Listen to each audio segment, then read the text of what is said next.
Bedlam indeed. More than just Sooner State pride, much, much more. Baylor's rooting for the Cowboys, but TCU showed up in Norman last week, and they showed us that they won't go away lightly. This is Big 12 Breakdown. This is Mark Rogers of Mark Rogers TV. This is your Big 12 show of record each and every Wednesday night at 9 o'clock Eastern Time, 8 o'clock Central.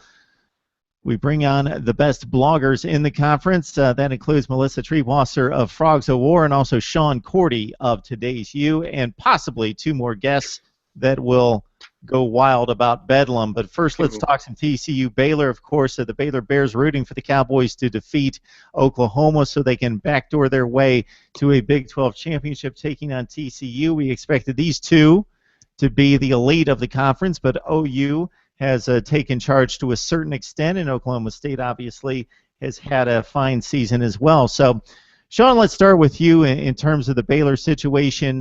Jarrett Stidham has a broken bone. We saw Chris Johnson last week take over the quarterback job. Can you line up the quarterback position for Baylor heading to TCU, this game against TCU, and also maybe some other issues with Baylor health-wise? Yeah, as we saw, Chris Johnson, he stepped in like a pro last week. Completely just came in just like Jarrett Stidham was. There was no difference between those two playing. So I'm curious to see if he can keep that up in the atmosphere that TCU is going to bring, considering the huge rivalry that this is becoming. But it seems like this is going to be a week where I see the parallels drawing to Ohio State, of course, with playing with the third string after losing the second string. And Ezekiel Elliott just went off when Cardale Jones came in. So it's going to be relying on the run game, just like Baylor did last week against Oklahoma State. So Johnson, he's a very mobile quarterback. Fans like to call him Robert Griffin IV. He's very similar, but he has the tenacity of Bryce Petty, but he also has the agility of Robert Griffin. He's a deadly mix, and he also has a deep long ball. He will throw like Jarrett Stidham and Seth Russell did this season. Whether or not he's as accurate, we're not going to know for sure after just one game. But the really big issue is if he gets injured, there's no one behind him. Baylor will put Drew Gallitz in. I don't know. Put Shock Linwood, Laquan McGowan. I don't know. So we'll see. It's very thin, running on thin ice right now for Baylor. Okay, so if Johnson gets hurt, it's Wildcat or bust for Baylor. Okay, Melissa, you have much experience in delivering injury reports, so we ask for one here for the final game of the season. Well, Josh Doctson is out, likely out for the entirety of the year, may be available for a bowl game, just kind of on a wait and see on that. Boykin is practicing, but is not 100%. I have no insider information on this other than to say that I'm pretty confident he's going to play. Now, how effective he's going to be is the question here. Other than that, it's kind of our same old story. If it's not one, it's the other, and this time it's our offensive line that has been completely just destroyed. Our starting center, Joey Hunt, is out for the game. One of our best defensive tackles, a guy who's turned it on just impressively late, Aaron Curry, out for the game. And we've got a couple offensive linemen dinged up too. So this is a game that I kind of thought from the beginning was going to need to be won in the trenches. Right now, the trenches are favorably on Baylor's side because of the TCU injury situation, and that offensive line situation is even more harrowing when you look at a banged-up Trayvon Boykin who's going to be playing in cold weather on a wet, nasty field because the weather here is going to be awful on Friday, more than likely. It's going to be hard for him to get out and run anyways. It's going to be harder if he's sore because of the weather. And if our offensive line can't really kind of man up here against a very good Baylor pass rush, it could be a long day for the Frogs.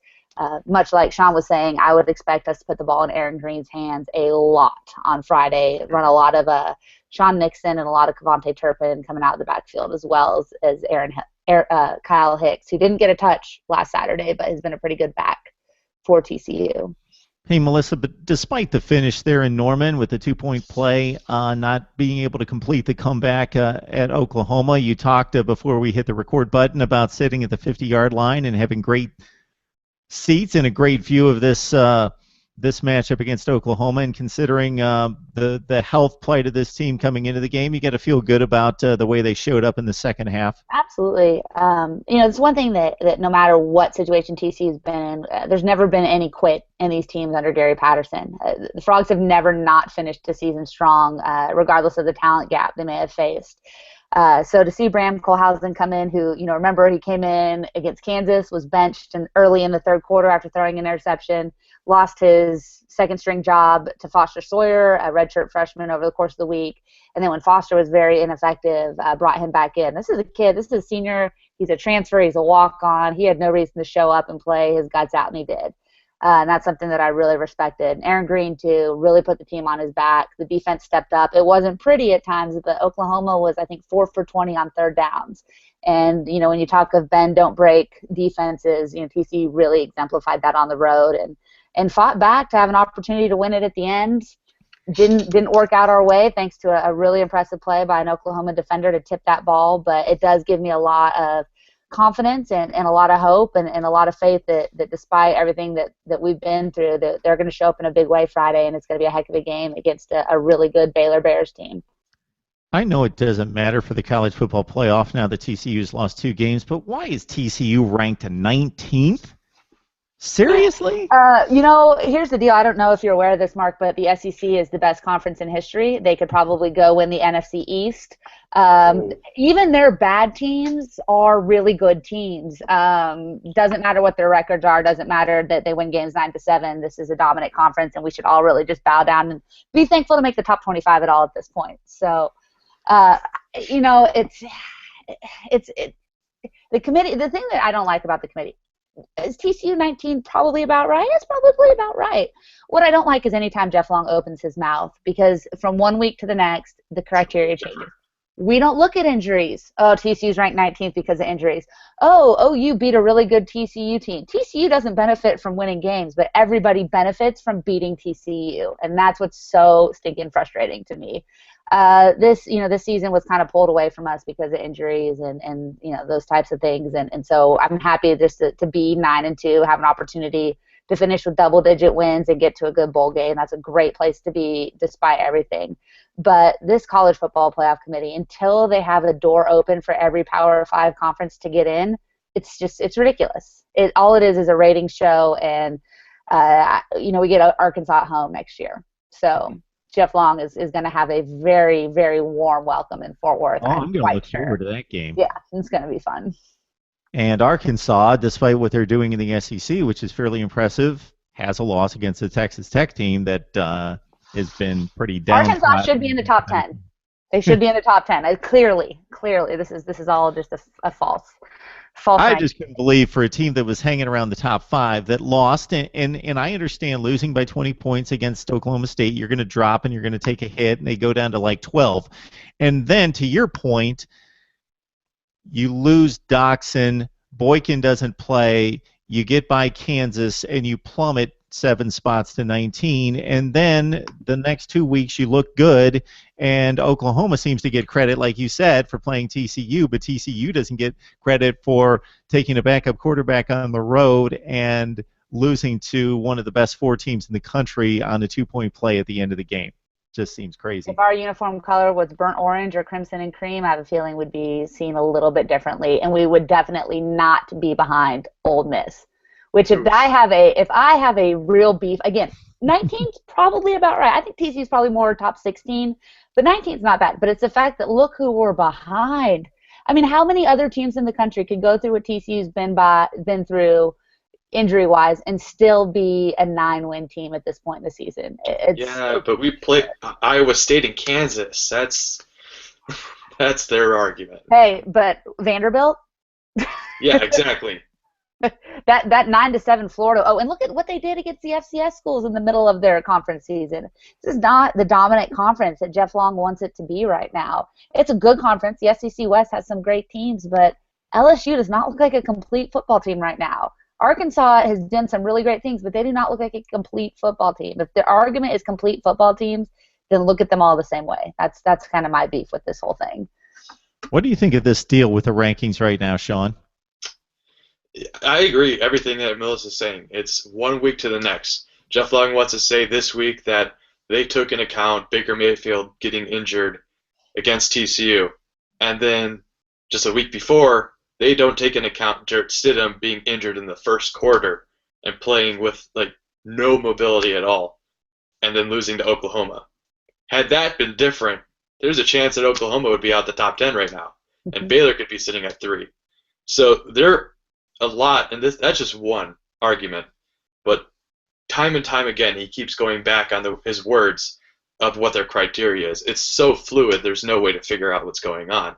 So until there's some way, like Melissa said, that it's 5 conferences, and then whatever you want to do, maybe it's a bye, maybe it's 3 at-large bids. And then you get who's going to be number 8, number 9. So it's always going to happen. It's not like March Madness where 64 teams, 65 teams get in, and the last few don't really matter, but it's crazy. It's just not going to work. Yeah, it's always going to happen regardless of how many teams you have because the next team is going to feel left out. But at the same time, at least if you've got 8, you represent each conference. So even if you feel like your conference got gypped, that second place team getting an opportunity, at least you're represented by somebody. Yeah. So that's what 8 teams solves. Well, and you look at this year when you have a situation like a Notre Dame and an independent coming in, like or Houston. Yeah, or Houston. I mean, they have a loss now. Yeah, let's be honest. Navy. Houston. Yeah, Navy's probably in a better opportunity. But I mean, if you look at that right now, you're looking at a scenario where legitimately 2 Power 5 teams could get left out of this thing, and that's ridiculous. Like, why have these conferences and call them a Group of 5 or a Power 5 team and say they have an advantage being these Power 5 conferences, and then give them no advantage at the end of the day? So it's interesting. And the Notre Dame, if it comes down to, and I know you're hoping it doesn't, Sean, but if it comes down to Notre Dame, OU, for some strange reason, it's going to be such an interesting decision to see. We'll see what the committee really thinks of this whole scenario if they've got both of those teams sitting there with 1 loss. And to me, Oklahoma's got a loss, Notre Dame's got a loss, Alabama's got a loss. I don't know why Alabama gets a pass. I think they should all be evaluated. The SEC, Mark, the SEC, they must be better than everybody else. It's automatic. It's a given. That's like last year when it was the debate between Ohio State, TCU, and Baylor. I didn't know why Oregon and Alabama got a pass. They all had 1 loss. It's interesting. It's an interesting. It's made for TV. This is all just about ratings and discussions about ratings. At the end of the day, they'll pull whichever 4 teams out of their rear end that they think will get them the least vitriol and the most money in their pockets. Pretty much. Tell it like it is, Melissa. Try that I really sometime. struggle with that, yeah. So, since we're not represented by Oklahoma or Oklahoma State as our Big 12 breakdown schedule tells us that we should be, we're going to leave it to you two to break down Oklahoma State hosting Oklahoma. So, Sean, we'll start with you. With the Cowboys coming off a loss, they've got a loss, but Oklahoma seems to be in prime position to make the college football playoff if they can win in Bedlam. Yeah, here's the thing. Bedlam is crazy. Like, if you want to go with looking at history, Oklahoma State hasn't won 2 in a row. They won last year, so they're looking for 2 in a row against Oklahoma. They haven't won 2 in a row since 2002, 2001, somewhere like beginning of the turn of the century. And then the last time that they had a sophomore win was in 1997, 1998. And then Oklahoma, they always struggle in Stillwater. So there's a lot of things coming into play that history shows at least the pattern of this rivalry, that it's going to be a crazy game. But aside from that, I really like Oklahoma State's chances actually in this one. I think that Mason Rudolph has a chance to really air it out against Oklahoma, especially in front of that home crowd. They have a terrible run game, but I think if they just stick to their guns, throw it to James Washington, the president, we'll see. I think that Oklahoma State, look for the pokes to help out Baylor. So, Melissa, since you don't have a stake in the game anymore with TCU with 2 losses, do you root for Oklahoma because they probably have the best shot in the eyes of the playoff committee? I don't want anyone to make the playoffs if it can't be TCU. I'm not one of those Big 12 homers at all. I'm not. I'm not going to root against them, but that doesn't matter to me. I'm looking at this, I don't have a stake in dog in this fight here, but for me, I think Sean's thinking with his heart here a little bit because he knows he really needs Oklahoma State to pull off that win. I really liked Oklahoma State, especially after what they did to TCU. I thought that was a team that could really go all the way and make it. But after watching what Baylor did to them and seeing, Oklahoma up close, it was really the first time I've paid really close attention to that Oklahoma team, other than I watched them against Tennessee. I saw what they did to Baylor a little bit, and then, obviously what they did up in Norman. And while Oklahoma didn't look overly impressive, if Baker Mayfield is back and healthy and all signs point to the fact that he is, his ability to move around in the pocket, to break contain, combined with their ridiculously strong running game, Samaje Perine is awesome, and it's like they just remember that they have this kid. And Joe Mixon off the field, not one of my favorite human beings, but oh my goodness, that kid can run.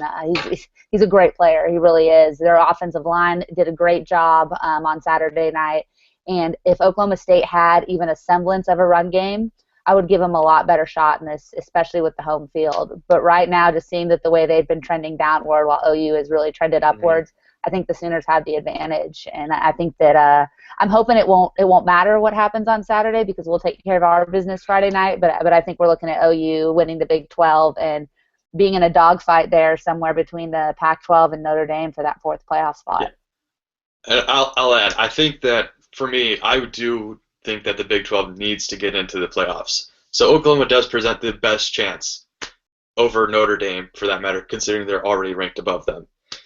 And then here's the other thing, just another stat. The last time Oklahoma State lost and headed into Bedlam like they are right now, they won 44-10. Jeez. So here's a revenge factor that they're trying to get their stakes back up. So it's this rivalry, like we saw Oklahoma versus Texas.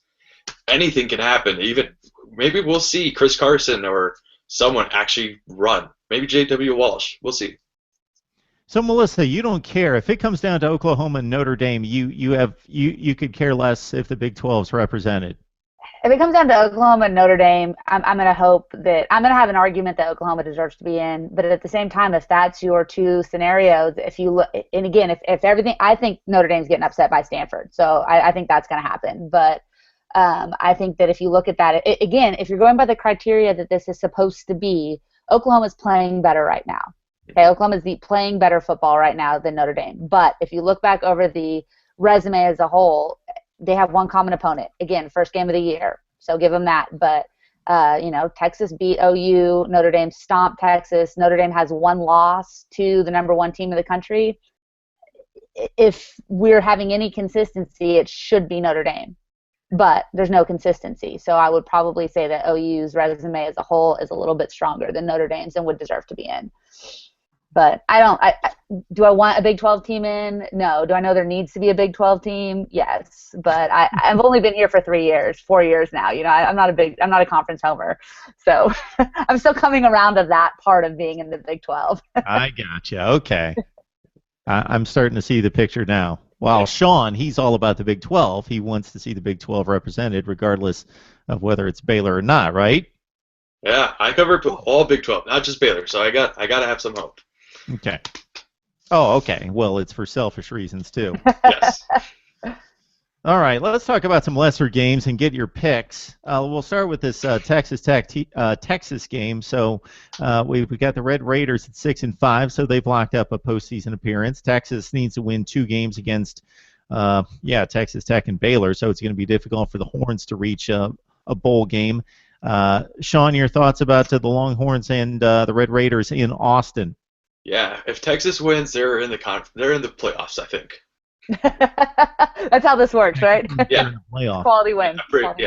Quality non-loss. But I like Texas Tech in this one. I love Mahomes. I think he can definitely do damage to this very weak Texas defense, as they look like. And Texas doesn't have any semblance of an offense right now. I'm going to go with Tech because they can just shoot out. Even if something happens, if Swoops or Hurd figure out how to throw a ball. So we'll see. All right, Melissa, you've seen your TCU team tear apart Texas but struggle against Texas Tech. Who do you think is going to win this one? I think Texas Tech is a better football team right now. I think this is an interesting one because this is really Texas's last shot at a win this season because they're not going to beat Baylor. Let's just lay that out there. But there is a little bit of an outside chance to make a bowl game because of this whole 5-7 teams are going to make bowls, and Texas is a very attractive pick because of the way they travel, so they may still get in. But what's interesting to me is the last time people were calling for Charlie Strong's job very loudly, Texas went out and beat Oklahoma. Well, the rumors are swirling very strongly once again. I think we'll learn a lot about what Charlie Strong's players think about Charlie Strong by the way they come out and play on Saturday against Tech. I still think Tech gets it done, but I think we're either going to see one last rally the troops moment, or Charlie's going to start buying Bahama shirts and khaki shorts for his trip to Miami. Are you guys as disgusted as I am that there are going to be 5-7 teams in bowl games? I'm more disgusted by some of these bowls that they're adding. I saw one the other day, that the Motel 6 wings and stuff or fried chicken bowl. I don't know what it was. It was ridiculous. Once they added the helicopter bowl, I was done. Hey, the Belk Helicopter Bowl is a Fort Worth bowl, so. I know, but when that came around a few years ago, that was crazy. Military bowl. I love the names of the bowl games. I'm okay with the names of the bowl games. It's that we've got 41 bowl games, so we've got to have sub 500 teams. We're going to have teams that finish 5-8 after they lose a bowl game. Yep. Hey, eventually we're going to get some local diner hosting. I don't know. Old South Pancake House in Fort Worth Bowl. That would be awesome. I would go to that for the Dutch baby pancakes. Free advertising, Old South. You're welcome. What I think ESPN should do, since they host the rights to every bowl game, I think, except the Sun Bowl that CBS still does, since they've done it since like 1945, is that they should hold a contest, and the winner of the contest gets a bowl game named after them. That would be awesome. It could be the Melissa Triebwasser Bowl. I think it would be well attended. Yeah.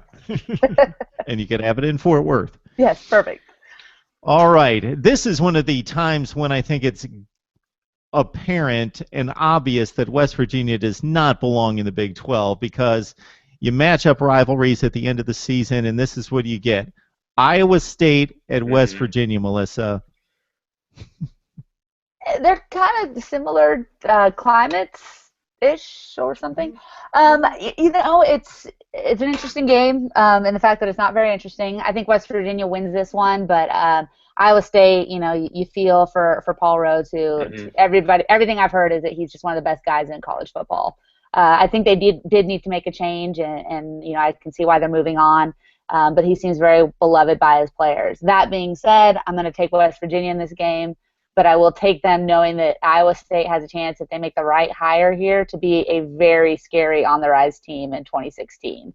We get them early in Fort Worth in September, and they have a lot of talent, especially on the offensive side of the ball. If they do this right, they get a knockout hire. They could be a much more competitive team next year. Really? I got to remember that. I'm going to be surprised if somebody comes in there and does much better than Paul Rhodes. I just think Iowa State's Iowa State, and until it's proven otherwise, that's what I'm going to have to go with. If they get Ken Fieman, the guy at Navy, yeah.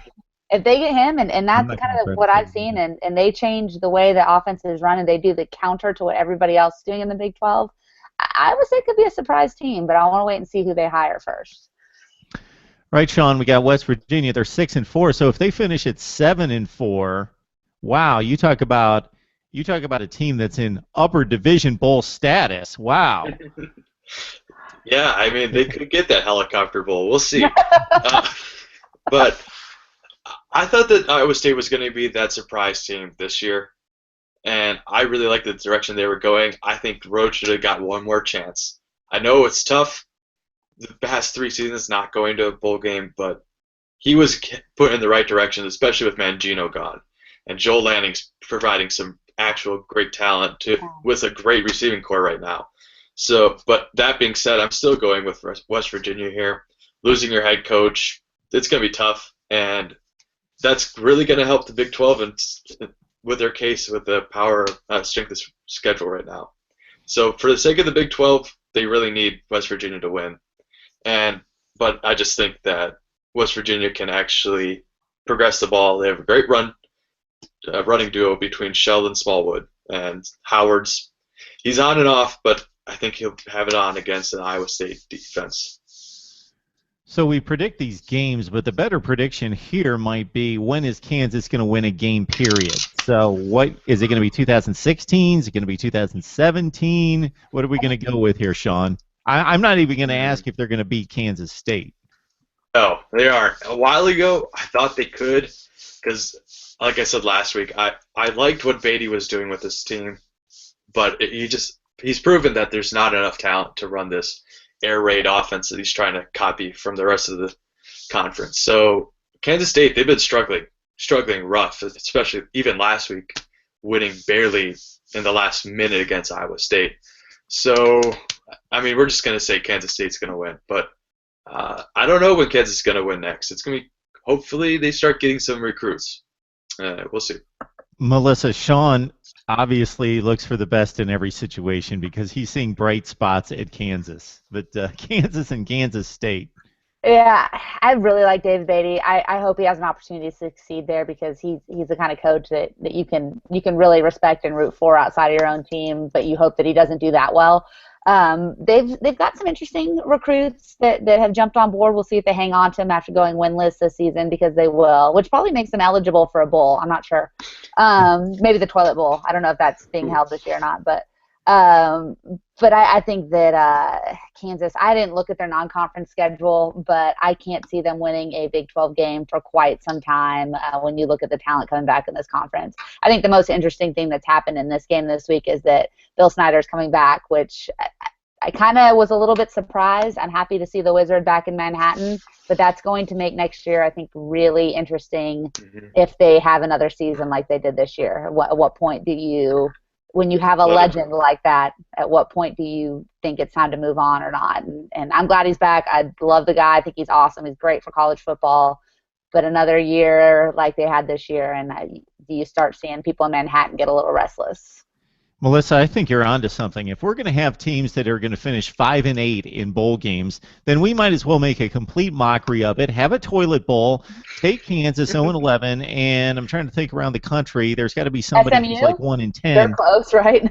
Who? SMU. Just Kansas and SMU. Yeah, could be a good one. I think they have 2 wins, maybe. I don't know. If we could possibly get 2 0-11 teams, that would be the ideal toilet bowl matchup. Play it as like a semifinal, maybe sometime between the semifinals and the national championship game. Maybe play it in another site right before the national championship game. Yeah, I would go to that. It'd be fun. Hey. Somebody leaves the winner, and they all get PlayStations. It'd be great. Probably go to like 6 overtimes because. Okay, I'm gonna say Kansas wins first game next year. They play Rhode Island. Oh, there you go. Got it. Rhode Island it is. I don't know anything about Rhode Island, but it seems like a winnable game. They're 1-10. They're 1-10 right now on the FCS. Oh, they've got it. They've got it. Kansas not even Kansas can find a way to screw that up. All right, finally the games that matter. Here we go. Number 7 Baylor 9-1. Number 19 TCU 9-2. Playing in Fort Worth. Melissa. Yeah, I'm a little pumped for this game. Honestly, I was kind of hoping that Jarrett Stidham would be healthy enough to play. This Chris Johnson character scares me a little bit. I've heard him compared to Vince Young. I've heard him compared to Cardale Jones. I've now heard him compared to a master composition of RG3 and Bryce Petty, which begs the question, why the heck wasn't he starting at the beginning of the year? If this kid is all of those things, then he should be the best quarterback in history. So I'm interested to see what he looks like. Now we've got a little game film on him. It's his second game. He played on the road in a tough environment, so give him credit there. He's obviously been through the ringer, but Art Briles either very much overlooked a super, super talented guy who's the second coming of every great college quarterback over the last 20 years, or there's something that we don't know about him that Oklahoma State wasn't able to reveal. I'm hoping it's the latter, clearly. I think that's going to be accuracy issues and in the slop and the rain that we're expecting on Friday. That'll be interesting. For me, the biggest question mark is Shock Linwood. If Shock Linwood is healthy and he plays, I think Baylor has a little bit of an advantage in this game. If he's not, then I think TCU rolls. All that being said, this game means a lot to the Horned Frogs, regardless of whether we're playoff eligible, regardless of whether we're in the running for the Big 12 title. Doesn't really matter to either of these teams, frankly, I don't think. If we were 2 0-11 teams coming in, this would be a big game. I think it means a little bit more to TCU because of what happened last year. I'm not taking away from what it means to Baylor guys. They're playing for an opportunity to win a Big 12 title, but there's a little bit more emotion on the TCU side, which could be a negative. The last time Boykin was this hyped up was Oklahoma State, and he was a little too high. So if Boykin plays within himself, if he's healthy enough to go for 4 quarters, I think it comes down to the final play of the game, and it's going to be a Boykin Heisman moment that vaults him back into the conversation, gets him to New York, or it's going to be one of those situations where Baylor just has a little bit more. Being said, a long-winded way of coming down to say that I think TCU wins. I think it's a lot lower scoring game than people anticipated, still in the high 30s. I'm going to go, I think my prediction was 42-41, as much as I wanted to go 61-58. I'm going to go 42-41 and just get my little shot in there at the end. So, Melissa, I have to ask you, when is the last time you predicted TCU to lose this game? You know what, honestly, I don't predict TCU to lose until they've lost. I'm not going to be the first one. I did predict an Oklahoma victory on Saturday, very sadly. Very close. So I try to take off the purple-colored glasses at least occasionally, not often, but I do think TCU pulls this one off, but it's going to be a heck of a ball game. I really hope it is. I hope it's just like it was a year ago with a different ending. All right, Sean, we're going to ask the same of you. Unbiased opinion and prediction here. Yeah, to add on that, I'm going to pull from what Melissa said earlier. It's just going to be a game one in the trenches. It's going to be sloppy. It's going to be really rainy. And we've seen how Baylor plays in the rain. They really struggled against Iowa State. But they have the advantage of the run.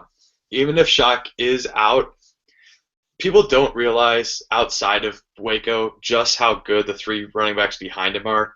Terrence Williams looks like a future #1 back. Johnny Jefferson, he's a hell of a player too. And Devin Chafin, he's a great short but great goal line back that scored 3 times against Oklahoma. So that's how they won the game last week against Oklahoma State, on the ground, running 73 times. It was absolutely crazy. That's going to open up the passing game for Johnson. And here's the other thing people might not know, is that there's rumor he was recruited as a defensive end playing in high school. So there's something about him that people might not know. Not confirmed, but he's like 6'5", big guy. He can play. So, but down to the trenches again. Bo Blackshear is out. Probably not going to play, I should say. But then Joey Hunt, he's out. Starter, so you got TCU, backup center. Same thing happened last week. Oklahoma State had a backup center, and Andrew Billings went off. 2.5 sacks. Just disrupted. So we'll see if Trayvon Boykin can but if he can evade the pocket from Oakman and Billings. It's going to come down to, it's going to be close. This is a rivalry that is starting to heat up like any other in the nation. And like I said, I see Gary Patterson blocking any Baylor fan on Twitter, so that should tell you just how much this is getting to everybody. I mean, Aaron Green tweeted out, this is all he can think about. So we'll see how players play with their hearts right now. But here's the other thing. With it being Thanksgiving weekend and torrential rain possibility, I'm curious to see how packed the stadium's going to be. It'll be packed. It is? It'll be packed. Don't worry. It'll be packed. Well, it's going to be mostly purple there. Not as many Waco fans, I know. So, I mean, I went home for Thanksgiving, and I know a bunch of others that are. So we'll see what the Baylor faithful says, but I'm going to go the opposite score as Melissa. We might be speaking from our hearts here. How can we not? We should. But this is a game of heart. That's what it's going to come down to. So, Sean, did you hear some kind of rumor that Gary Patterson blocked a Baylor fan? Did that actually happen? Yeah, quite a few actually. Yeah, I know several that have gotten blocked too. So without even mentioning him, he finds them. He finds them. He seeks them out in between tweeting out his Earth pics and his cute animals. Boy, we love Gary Patterson. He's a crazy man, and that's great. That's what I'm missing. Okay. That's what, there's some epic Earth pics. I'm just saying, you should be. I'll retweet them so you can see them. All right. There's a way around the block. There you go. All right, Sean, give us your best Bedlam preview. Oklahoma seems to be the best chance for the Big 12 to get to college football playoff at number 3, 10-1. Oklahoma State a few spots back at number 11, 10-1. Yeah, I kind of gave my prediction a while back in this, and I'm going to stick with it. I I'm going with Oklahoma State here. Mm. I just like the way that they come off of bad games. We've seen them go through some really tough last minute, and I think they're going to be able to pull out that last one against Oklahoma. It's a rivalry game. I mean, rivalry week is one of the best weeks of the year, and anything can happen here. Well, who knows? Maybe Auburn beats Alabama, helps the Big 12 out there. But I mean, we've seen that happen in the Iron Bowl, and Bedlam is right behind there. It's going to be a crazy game. All right. I would love to see all of that. But, there you go. Yeah, there's too many games for me to watch this weekend. It's the best weekend of college football, no question about it. So, Melissa, Oklahoma State. It's either going to be the best weekend of college football or the worst, because just know I will go into a dark room with the door closed and the TV unplugged for at least 48 hours if TCU loses on Friday night. But I'm going to stick with my earlier prediction of Oklahoma. Again, I totally agree with everything Sean's saying. Oklahoma State's been a great bounce-back team. This is Bedlam. Anything can happen. It's in Stillwater, which does give them a massive advantage. I have a lot of friends that went to Oklahoma State and Oklahoma, and people are, I mean, they're shelling out $400 for standing room only tickets on both sides. It's going to be insane. And depending on what happens on Friday night, could make things really insane, because if you look at if TCU does manage to beat Baylor, then you're looking at legitimately, a game for the Big 12 championship, and I think that would make things just ridiculously fun. I just think Oklahoma is just playing a little bit better right now. Oklahoma State, after they beat TCU, struggled against Iowa State, lost to Baylor. This is a team that's just trending downwards ever so slightly, but enough to where a team like Oklahoma that's playing very, very well can get the job done. Okay, so 1 week from tonight, I don't know who's going to be on the show, but we're all going to be kind of sitting here not talking about football games coming up, but talking about what's going to go on in all the other conferences and what needs to happen for the Big 12 to make the college football playoff. All right, so until then, I'll say happy Thanksgiving, Melissa. Sean, thanks for jumping on board here. No Happy problem, Thanksgiving. Go Frogs. Right.